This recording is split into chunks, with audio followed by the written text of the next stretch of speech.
দর্শক, সাজ্জাদ কাদিরের প্রীতি নিন, শুভেচ্ছা নিন। প্রথমত, জাতিসংঘের ৮০তম অধিবেশনে যোগদান করেছেন বর্তমান অন্তর্বর্তীকালীন সরকারের প্রধান উপদেষ্টা ডক্টর মোহাম্মদ ইউনূস। সেই সফরের সেই গমনের সফর সঙ্গী হয়েছেন মির্জা ফখরুল ইসলাম আলমগীর।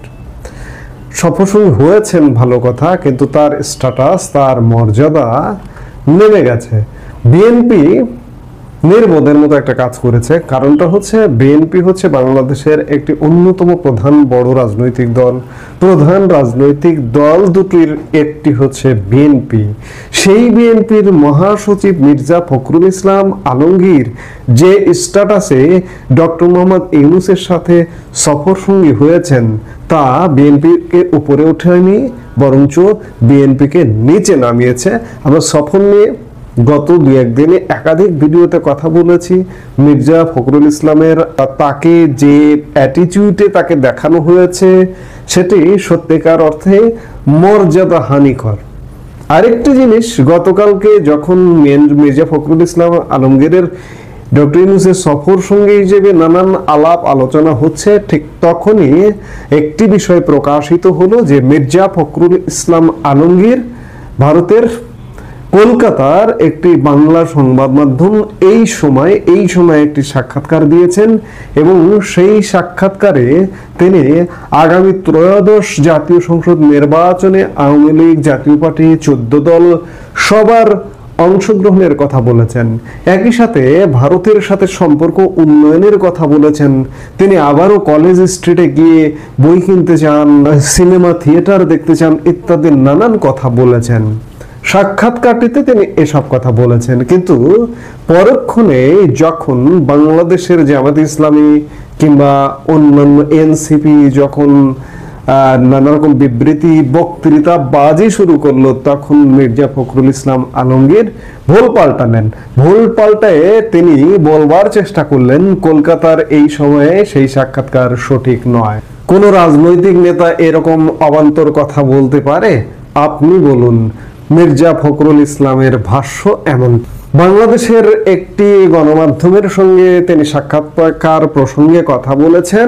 নির্বাচনের 30টি আসনের প্রতিশ্রুতি না পেয়ে পিআর নিয়ে জামায়াত ইসলামী চাপ সৃষ্টি করছে বলে মির্জা ফখরুল ইসলাম আলমগীরের যে ভাষ্য প্রচার করেছে কলকাতার সংবাদ মাধ্যম, এই সময় সেটিকে ভুয়া বলছেন বিএনপি মহাসচিব। এই বক্তব্য নিয়ে আলোচনার মধ্যে নিউ ইয়র্কে সফররত মির্জা ফখরুল BDnews24.com কে বলেন, ওই নিউজটা ফেক নিউজ। ওরা আর্টিফিশিয়াল ইন্টেলিজেন্স দিয়ে এই মিথ্যা বিভ্রান্তিকর সংবাদ দিয়েছে। কোন রাজনৈতিক নেতা এরকম অবান্তর কথা বলতে পারে?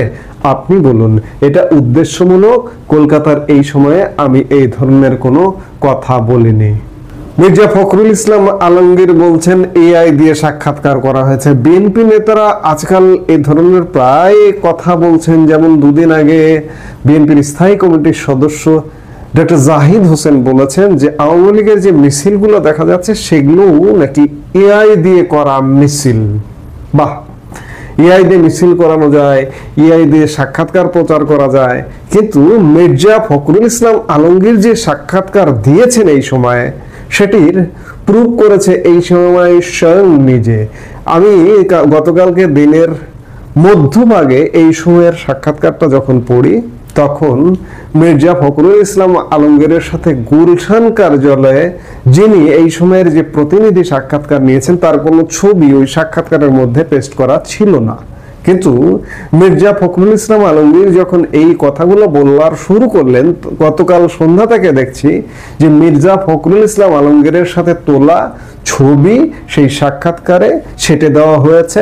এবং একই সাথে গতকাল রাতে খেয়াল করলাম, এই সময় তাদের সোশ্যাল মিডিয়ায় রীতিমতো ফটো কার্ড বানিয়ে পোস্ট দিয়ে জানান দিয়েছে যে ঢাকার গুলশানে বাংলাদেশে এই মুহূর্তে বৃহত্তম রাজনৈতিক দল বিএনপির চেয়ারপারসন খালেদা জিয়ার কার্যালয়ে এই সময় এ মাসের 4 তারিখে বিএনপির মহাসচিব মির্জা ফখরুল ইসলাম আলমগীরের সঙ্গে অনমিত্র চট্টোপাধ্যায় এই সাক্ষাৎকারটি নিয়েছেন এবং তার ছবি দেখা যাচ্ছে। অর্থাৎ মির্জা ফখরুল ইসলাম আলমগীর বলেননি যে আমি এরকম সাক্ষাৎকার দেইনি। এই ছবি কথা বলে, ছবি প্রমাণ করে যে মির্জা ফখরুল ইসলাম আলমগীর সাক্ষাৎকার দিয়েছেন।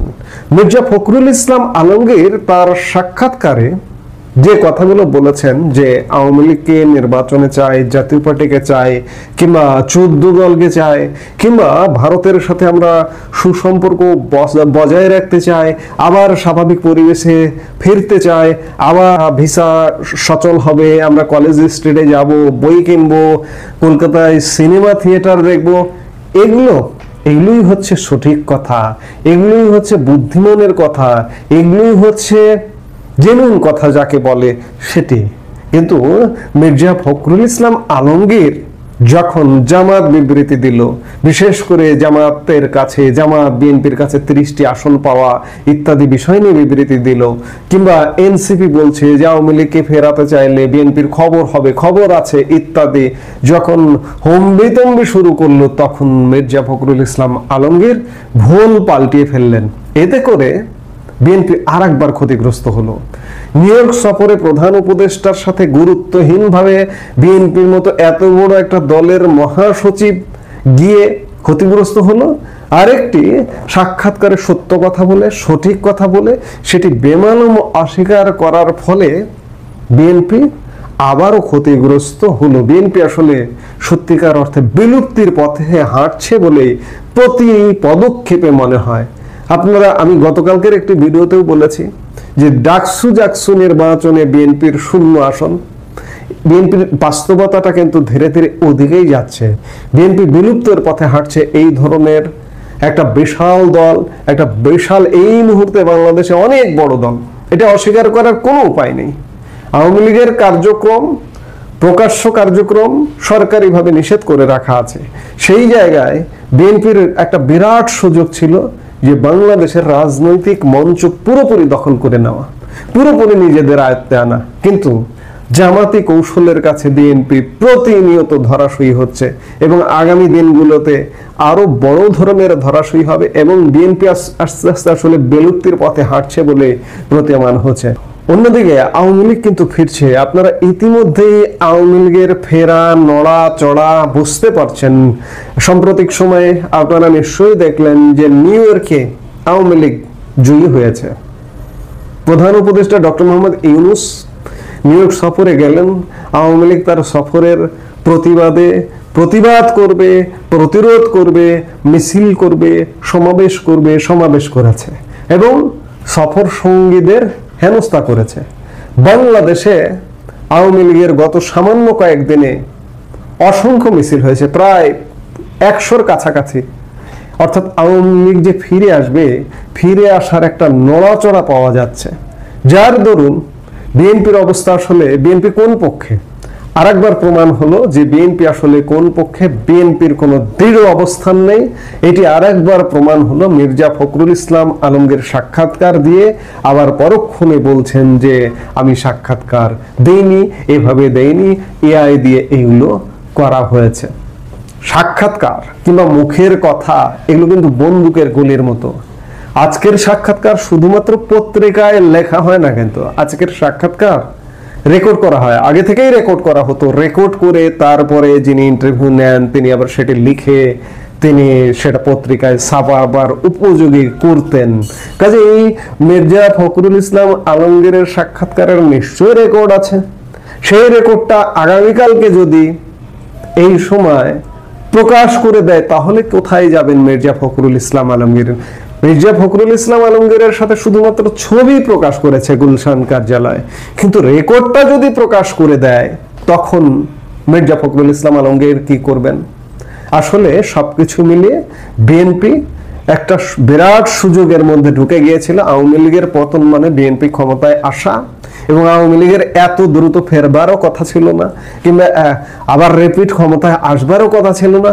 কিন্তু বিএনপি বাস্তবতা ভিন্ন করে দিয়েছে। এই দেশের রাজনীতিতে এখন যদি আপনি বলেন যে অসাম্প্রদায়িক মুক্তিযুদ্ধ লালন করে, নিকট প্রতিবেশী যৌক্তিক প্রতিবেশীকে বিরোধিতা করে না, এমন একটি রাজনৈতিক দল বাংলাদেশের রাজনীতি থাকবে। আর থাকবে যে সাম্প্রদায়িক গোষ্ঠীটি, বিশেষ করে জামাত ইসলামী সহ অন্যান্য মিলিয়ে যে একটা সাম্প্রদায়িক গোষ্ঠী আছে, এ দুটি। কিন্তু বিএনপি কোথায়?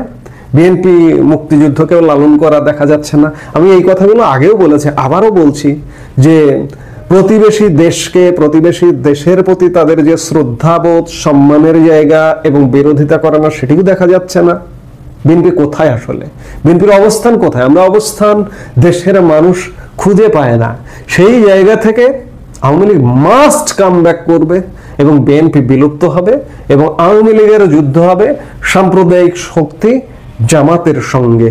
বিএনপি একের পর এক ভুল করে ক্ষমতায় যাওয়ার স্বপ্নকে ক্রমেই দুঃস্বপ্নে পরিণত করছে।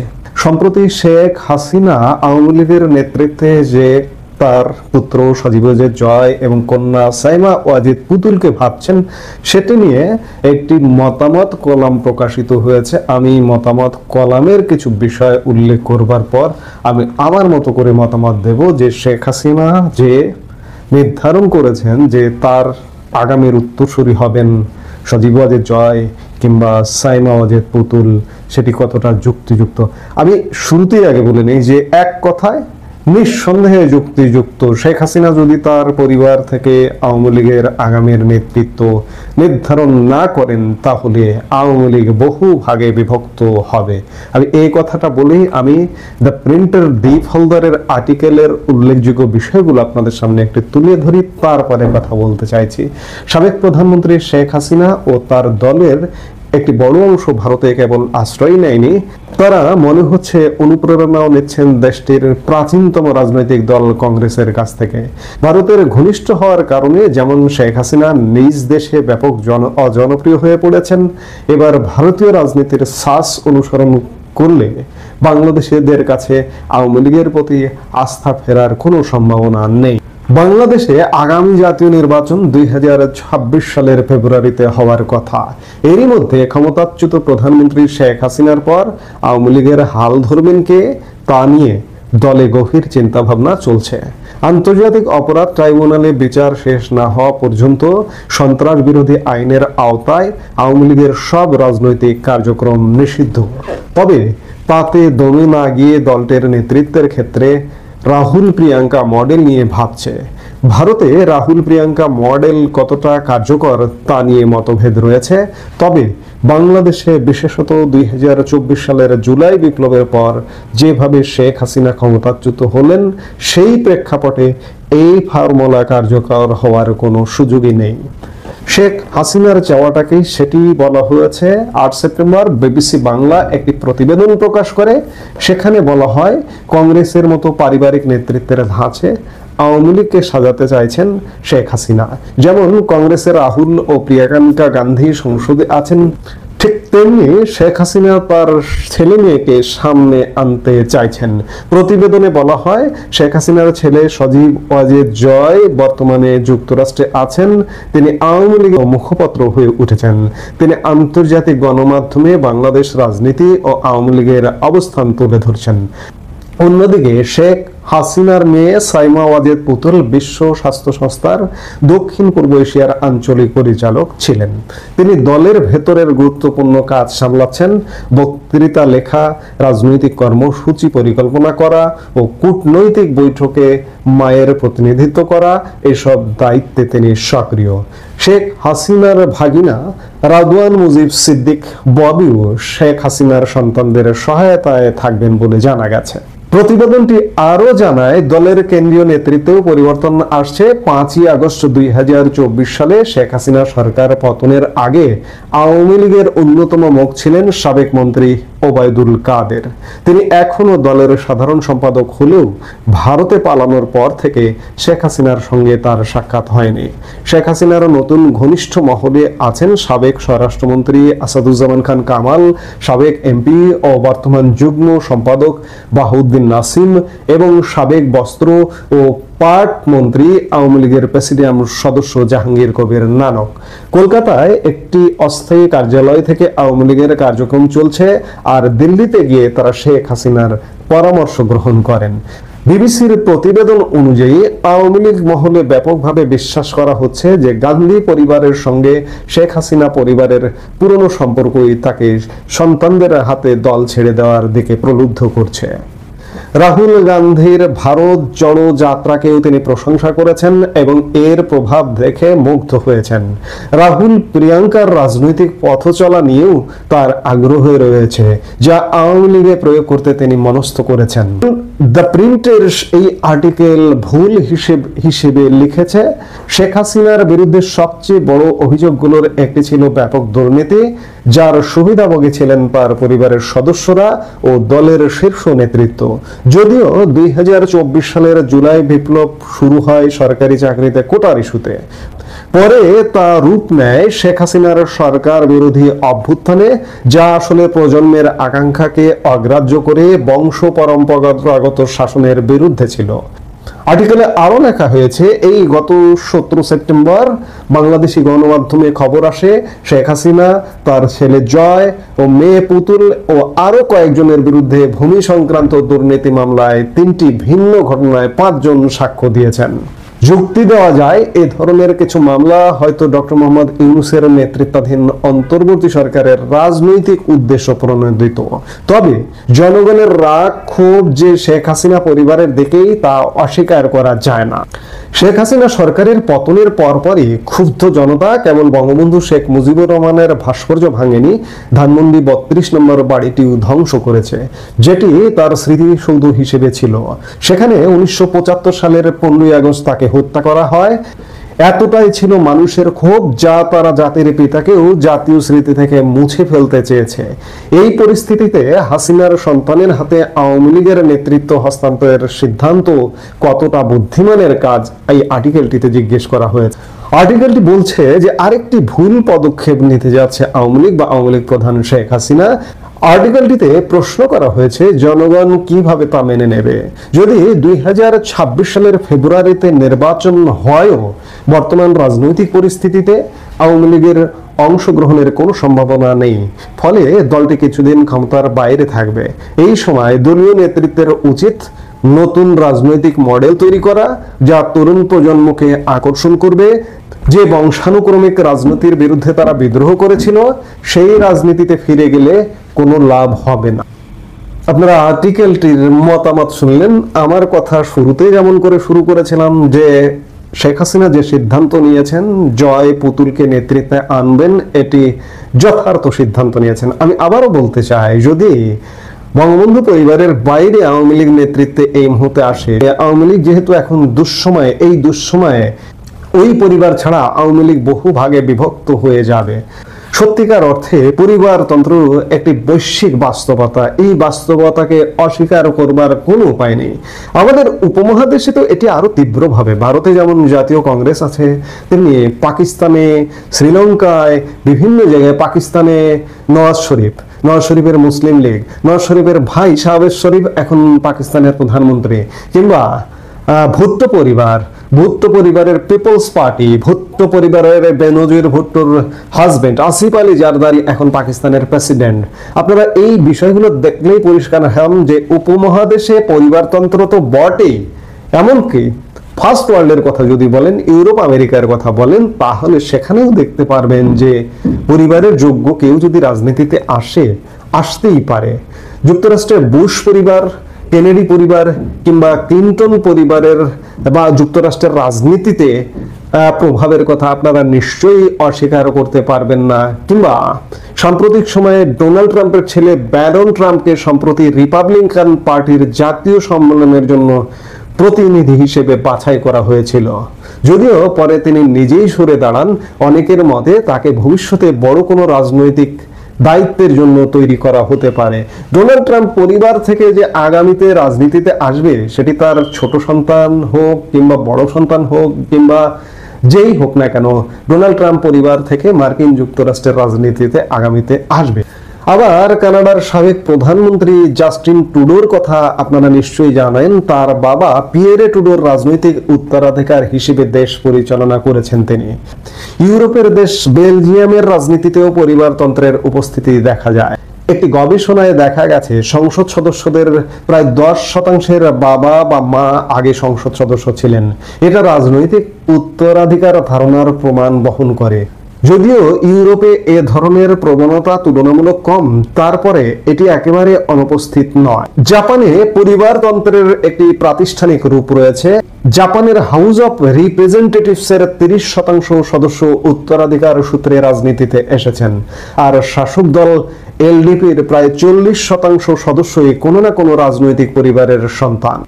লক্ষণীয় হলো এসব দেশ শক্তিশালী নির্বাচন ব্যবস্থা, গণমাধ্যমের স্বাধীনতা ও সক্রিয় নাগরিক সমাজ এ ধরনের পরিবারতান্ত্রিক প্রবণতাকে নিয়ন্ত্রণে রাখে। পরিবারতন্ত্র থাকলেও সেটি একচ্ছত্র ক্ষমতায় রূপ নেয় না। আমাদের ওসব দেশ থেকে শিক্ষা নিতে হবে যে পরিবারতন্ত্রকে আমরা অস্বীকার করতে পারবো না, পরিবারতন্ত্র থাকবে, কিন্তু পরিবারতন্ত্র যেন একচ্ছত্র অধিপতি না হয়ে ওঠে, পরিবারতন্ত্র যেন রাজতন্ত্রের সামিল হয়ে না ওঠে, সেদিকে খেয়াল রাখতে হবে।